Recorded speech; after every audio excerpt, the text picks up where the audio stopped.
এটা ভারতের ওই নদী যেখানে প্রভু পরশুরাম তার মাকে মারার পরে তার হাতে আটকে থাকা কুরুল থেকে মুক্তি পেয়েছিল।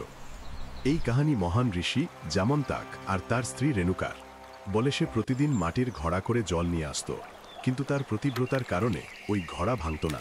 তার 5 পুত্র ছিল, যেখানে সবথেকে ছোট শ্রী হরিনারায়ণ অবতার পরশুরাম।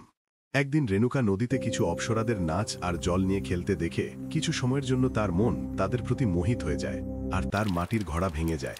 যখন সে আশ্রমে ফিরে আসে তখন ঋষি জামন্তাক তার দিব্য শক্তি দিয়ে দেখে নেয় যে তার মন অন্যদিকে চলে গিয়েছিল। এইটা দেখে তার রাগ এতটাই চরমে পৌঁছে গিয়েছিল, সে তার পুত্রদের আদেশ দেয়, তোমাদের মাকে বধ করে দাও।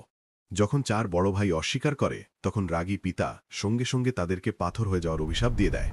তখন পরশুরাম তার পিতার কথা তার কর্তব্য মনে হয়, আর সে মন শক্ত করে তার কুরুল ওঠায় আর তার মায়ের শরীর থেকে মাথা আলাদা করে দেয়। তখন তার ধর্মপরায়ণ দেখে জামন্তক বরদান চাওয়ার কথা বলে।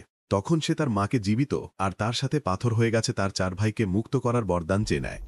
তখন সবাই প্রাণ ফিরে পায়, যেন ওখানে কিছু হয়নি। কিন্তু দাঁড়াও, কাহিনী এইখানেই শেষ নয়। মাকে হত্যা করার পাপ ওই কুরুলে একটা দাগ মতো লেগে গেছে, যেটা ওর হাত থেকে কিছুতেই যাচ্ছিল না।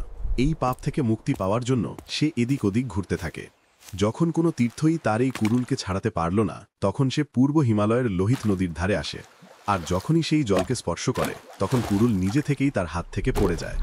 আজও এই পবিত্র স্থান অরুণাচল প্রদেশের পরশুরাম কুণ্ড নামে পরিচিত। বলা হয় আজও প্রত্যেক বছর মকর সংক্রান্তির দিনে হাজারো তীর্থযাত্রী এই বিশ্বাসের সাথে স্নান করতে আসে, যেন এই কুণ্ড তাদের সমস্ত পাপ ধুয়ে যায়। ঠিক সেই রকমই যেমন স্বয়ং প্রভু পরশুরামকে পাপ মুক্ত করেছিল।